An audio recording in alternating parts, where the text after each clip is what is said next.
जगति कश्चन ससत्स्यश्वक सुभद्रिकाम काम्पीलवासिनीम। जिन्हें अम्बा, अंबिका और अंबालिका जैसे विभिन्न नामों से पुकारा जाता है, जो सुभद्रिका और काम्पील्यवासिनी जैसे नामों से जगत में विख्यात है। हम सब उस मां अम्बा के प्रत्येक रूप को प्रणाम कर उनका आवाहन करते हैं। तालुका दांता, जिला बनासकांठा, राज्य गुजरात। यहीं अंबिकावन में आरासुर की पहाड़ियों के दक्षिण पश्चिम में अरावली की पुरानी पहाड़ियों में गब्बर पर्वत पर विद्यमान है अंबाजी माता का ये मूल पवित्र स्थान, जो ब्रह्मांड की सर्वोच्च ब्रह्मांडीय शक्ति का उद्गम स्थल है। देवी पुराण में वर्णित मां शक्ति के 51 शक्तिपीठों में से एक इस प्राचीन मंदिर में करोड़ों श्रद्धालु मां अम्बा का आशीर्वाद लेने आते हैं। इन शक्तिपीठों के बनने के संदर्भ में अनेक पौराणिक कथाएं जनमानस में प्रचलित हैं। उन्हीं में से एक कथा है प्रजापति दक्ष और मां सती की। एक बार प्रजापति दक्ष ने संसार का पूर्ण रूप से संचालन करने हेतु एक सभा बुलाई। उस सभा में सभी देवी देवताओं के साथ ब्रह्मा, विष्णु और महेश भी उपस्थित थे। प्रजापति दक्ष के आगमन पर सभी उपस्थित देवताओं ने अपने स्थान पर खड़े होकर उनका आदर किया, परंतु भगवान शिव ने ऐसा नहीं किया। इस बात से क्रुद्ध होकर महाराज दक्ष ने कहा, शिव, मेरे आगमन पर सभी उपस्थित देवताओं ने अपने स्थान पर खड़े होकर मेरा अभिनंदन किया, लेकिन तुमने ऐसा न करके मेरा अपमान किया है।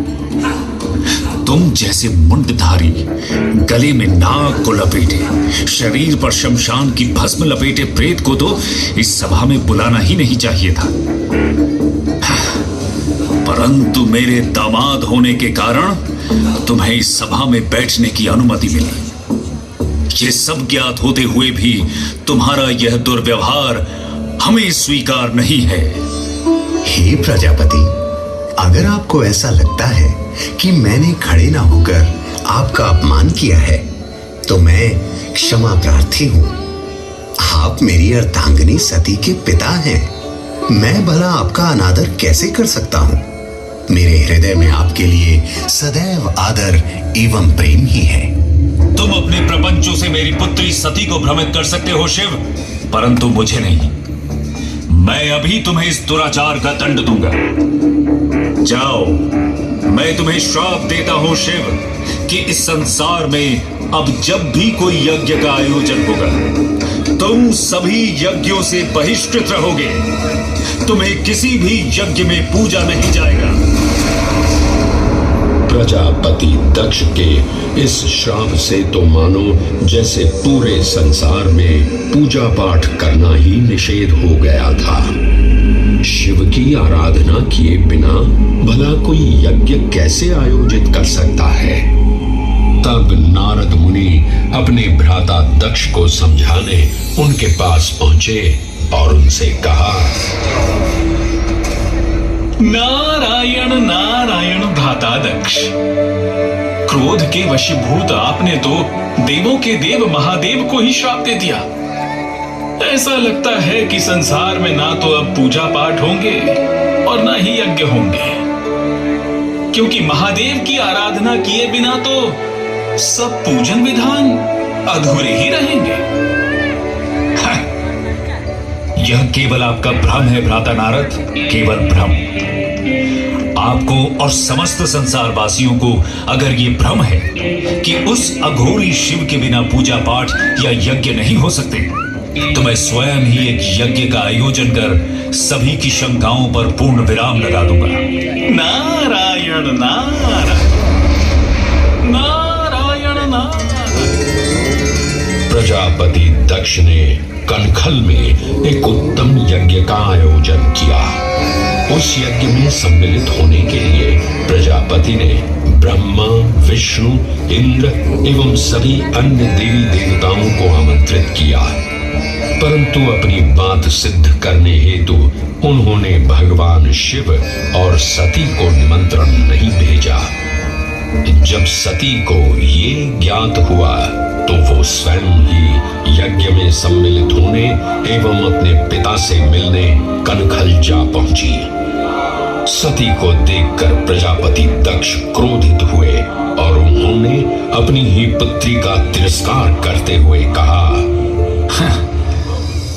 जब तुम्हें और तुम्हारे शिव को निमंत्रण ही नहीं दिया गया तो तुम इस यज्ञ में क्या करने आई हो सती? यह उत्तम यज्ञ है, जाओ, यहां तुम्हारी या तुम्हारे शिव के लिए कोई स्थान नहीं है। पिताश्री, आप मेरे स्वामी शिव की निंदा बंद करें। आप ऐसा सोच भी कैसे सकते हैं कि बिना शिव की आराधना किए कोई यज्ञ सफल भी हो सकता है? अगर आप ऐसा सोचते हैं तो यह आपकी बहुत बड़ी भूल है पिताश्री, बहुत बड़ी भूल। भूल? कैसी भूल? इस यज्ञ में जिन देवताओं को उपस्थित होना चाहिए था वे सभी यहां उपस्थित हैं। यहां संसार को भ्रमित करने वाले तुम्हारे अघोरी शिव की कोई आवश्यकता नहीं है। पिताश्री, मैं फिर कहती हूं कि शिव निंदा बंद करें। मुझे लज्जा आती है ये कहने में कि मैं आपकी पुत्री हूं। मैं अब इस देह में रहकर आपकी पुत्री बनना अस्वीकार करती हूं। मैं अभी इस अग्निकुंड में कूदकर अपनी देह का त्याग करती हूं। ओम नमः शिवाय। अपमान से पीड़ित सती ने अग्निकुंड में कूदकर प्राणाहुति दे दी। सती की मृत्यु का वृत्तांत जानकर क्रोधित शिव ने प्रलयंकारी तांडव प्रारंभ किया।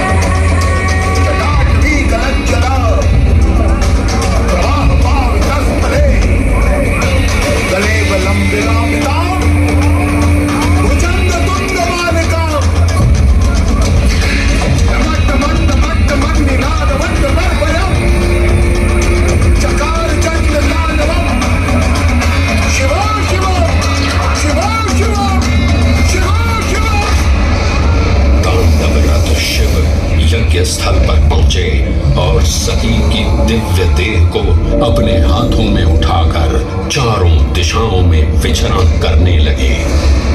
पृथ्वी समेत तीनों लोक व्याकुल हुए तो भगवान विष्णु ने अपने सुदर्शन चक्र से सती की दिव्य देह को 51 भागों में विच्छिन्न कर दिया। धरती पर जिन 51 स्थानों पर देवी सती के अंग कटकर गिरे वे सभी स्थान शक्तिपीठ बन गए।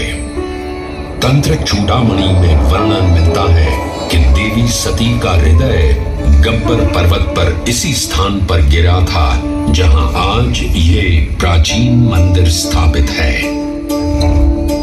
999 सीढ़ियां चढ़ने के बाद भक्त गब्बर पर्वत की चोटी पर पहुंचते हैं, जहां मां अंबा की अखंड ज्योत जो सदियों से प्रज्वलित है, श्रद्धालु उसके दर्शन करते हैं। इस प्राचीन मंदिर में मां अंबा ज्योत स्वरूप विराजमान है। दिव्य ज्योत के साथ साथ गब्बर पर्वत पर मां अंबा के पद चिन्ह एवं रथ चिन्ह भी विद्यमान है। पृथ्वी पर स्थापित देवी के 51 शक्तिपीठ ब्रह्मांडीय शक्ति के केंद्र माने जाते हैं। वैसे तो अधिकांश शक्तिपीठ भारत में ही स्थित हैं, परंतु इनमें से कुछ विदेशों में यानी बांग्लादेश, नेपाल, पाकिस्तान, श्रीलंका और तिब्बत में भी स्थित हैं। प्रत्येक श्रद्धालु की ये मनोकामना होती है कि वो इन 51 शक्तिपीठों के दर्शन कर सके, परंतु वर्तमान समय में इन 51 शक्तिपीठों के दर्शन करना हर किसी श्रद्धालु के लिए संभव नहीं है। इस असुविधा के निवारण हेतु या कहें श्रद्धालुओं की 51 शक्तिपीठों के दर्शन की मनोकामना भी इस धाम पर पूर्ण हो जाती है। गब्बर पर्वत की 3 किलोमीटर की परिक्रमा में 51 शक्तिपीठों के मूल मंदिरों की प्रतिकृतियों की प्राण प्रतिष्ठा की गई है। ये सभी मंदिर मूल मंदिर की प्रतिलिपि हैं और इनमें वैसे ही पूजा अर्चना की जाती है जैसे कि मूल मंदिर में होती है। मां आद्य शक्ति के वैसे तो अनेक रूप हैं, लेकिन श्री आरासुरी अंबाजी से जुड़ी एक और कथा जनमानस में प्रचलित है, जिसमें मां के दिव्य महिषासुर मर्दिनी के रूप का उल्लेख है। देवी भागवत पुराण में वर्णित ये कथा है महिषासुर की, जिसका संहार मां शक्ति ने किया था। महिषासुर ने ब्रह्मा जी को प्रसन्न कर उनसे वरदान प्राप्त किया कि उसे कोई भी मनुष्य, पशु या देव नहीं मार सकता। वरदान मिलते ही जब महिषासुर ने तीनों लोक में हाहाकार मचा दिया, वो अत्याचार का जीवंत प्रतिमान बन चुका था।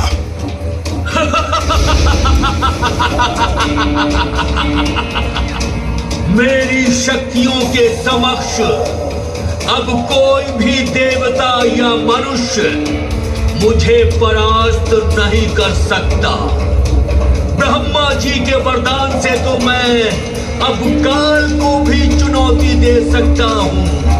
मैं अजय हूँ, मैं अमर हूँ, मैं महिषासुर हूँ, महिषासुर।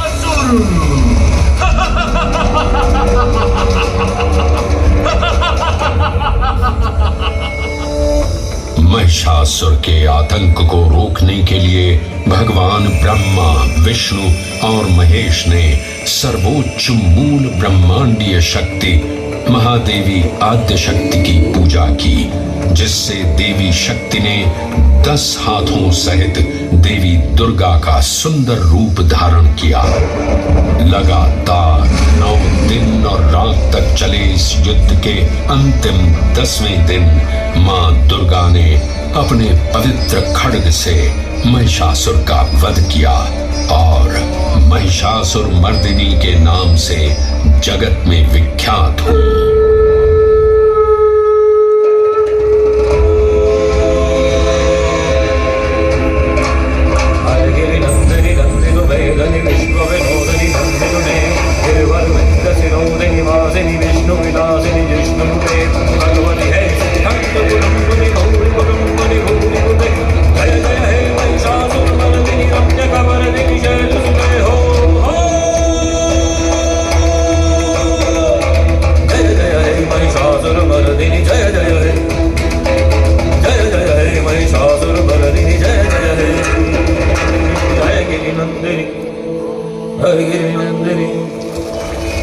महिषासुर मर्दिनी के वात्सल्य रूप को मां अंबा माना जाता है।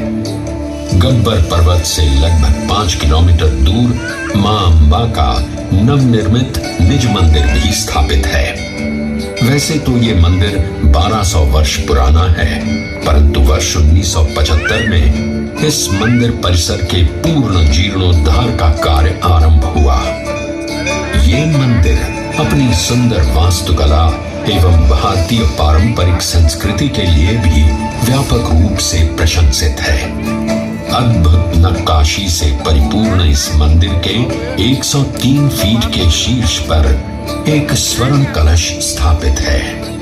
ये स्वर्ण कलश आरासुर पहाड़ियों की खदानों से लाए हुए संगमरमर से बना है, जिसे सोने से मढ़वाया गया है। हवा में लहराता मां अंबाजी का ध्वज और धनुष के साथ राजसी त्रिशूल भी मंदिर के शीर्ष पर सुशोभित है। ये भारत का एकमात्र शक्तिपीठ है जहां लगभग 358 स्वर्ण कलश मंदिर की शोभा बढ़ा रहे हैं। देवी शक्ति को ब्रह्मांड के सर्वोच्च नियंत्रक के रूप में माना जाता है। श्री आरासुरी माता अंबा जी के निज मंदिर में देवी की कोई मूर्ति या चित्र नहीं है, बल्कि मंदिर की भीतरी दीवार में गोख जैसी एक गुफा है जिसमें संगमरमर से निर्मित एक पवित्र वीशा यंत्र स्थापित है। ये भी मान्यता है कि ये वीशा यंत्र नेपाल के मूल यंत्रों और उज्जैन शक्तिपीठों से भी जुड़ा हुआ है। इस वीशा यंत्र में इतना तेज है कि इसकी पूजा यहाँ के पुजारी आज भी आंखों पर पट्टी बांधकर करते हैं। निज मंदिर के पवित्र गोख में विराजमान देवी शक्ति को एक दिन में 3 रूपों में सजाया एवं पूजा जाता है। प्रातः काल में मां अम्बे के बाल्य रूप को प्रसाद के रूप में बाल भोग के साथ पूजा जाता है, तो दोपहर को सोने के थाल में राजभोग प्रसाद के साथ यौवन रूप की पूजा की जाती है। सायंकाल में सायं भोज के साथ प्रौढ़ रूप में उन्हें पूजा जाता है। मुख्य मंदिर में स्थापित मां अम्बा की चांदी की पादुका हो या मां के गोख के ठीक सामने देवी के पवित्र सिंह की मूर्ति हो, भक्त श्रद्धा भाव से अपना शीश झुकाते हैं। श्रद्धालु मां के शेर को कंकु पूजा करके पूजते हैं।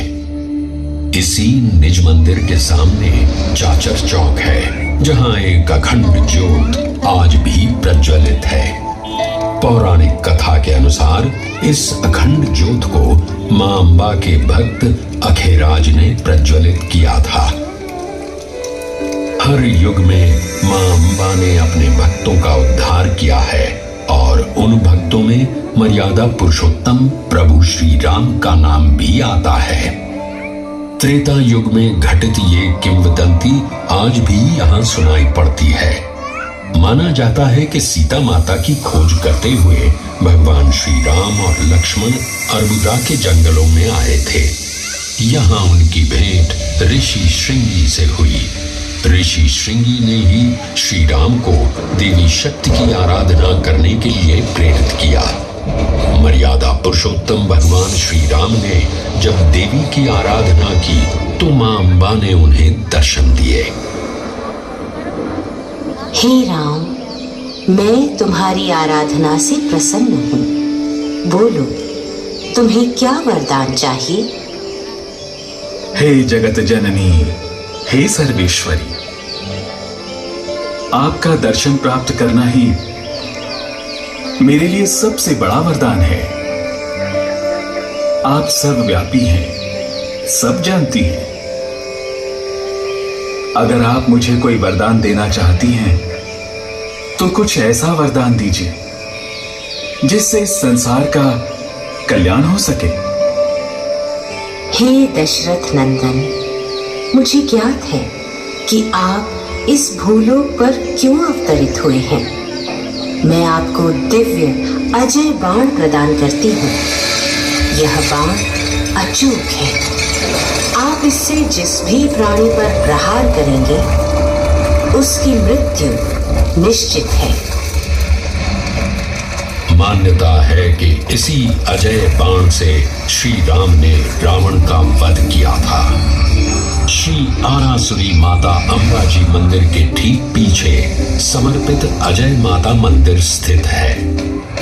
यहाँ से लगभग 8 किलोमीटर की दूरी पर कोटेश्वर महादेव का एक प्राचीन मंदिर विद्यमान है। आज भी ऐसा विश्वास है कि रामायण के रचयिता महर्षि वाल्मीकि का एक आश्रम इसी स्थान पर स्थापित था। ये पावन स्थान वैदिक कुंवारी नदी सरस्वती के उद्गम स्थल के रूप में भी जाना जाता है। आस्थाएं युगों के महासागर लांघती हुई समय की धार पर अनवरत यात्रा करती हैं। अम्बा मां के इस पावन धाम का महात्म्य भी त्रेता को लांघ कर द्वापर तक चला आया। मान्यता है कि गब्बर पर्वत पर ही भगवान श्री कृष्ण का मुंडन हुआ था। इसी मान्यता के चलते आज भी श्री आरासुरी माता अंबाजी मंदिर के पीछे स्थित मानसरोवर कुंड में लोग मुंडन संस्कार के लिए आते हैं। महाभारत ग्रंथ में भी इस दिव्य स्थान का वर्णन मिलता है। ऐसा कहा जाता है कि राजकुमारी रुक्मिणी ने भाद्रपद की पूर्णिमा के दिन गब्बर पहाड़ी पर श्री कृष्ण से विवाह करने के लिए मां अंबा की आराधना की थी। मां अंबा ने प्रसन्न होकर उन्हें श्री कृष्ण की अर्धांगिनी होने का आशीर्वाद दिया था। ऐसी मान्यता है कि इस प्रसंग के पश्चात ही इसी दिव्य स्थान पर पहली बार नवरात्रि पर्व गुजराती गरबा शैली में मनाया गया था।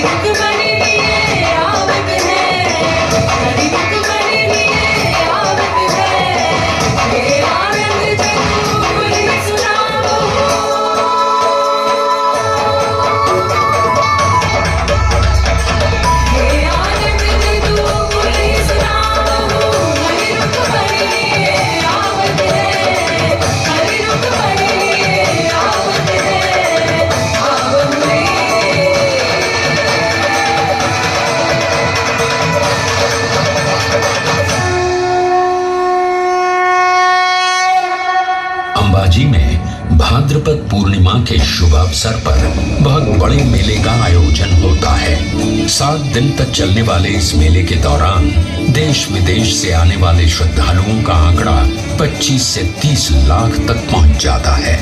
इस अवसर पर पूरे मंदिर परिसर और अंबाजी गांव का श्रृंगार किया जाता है।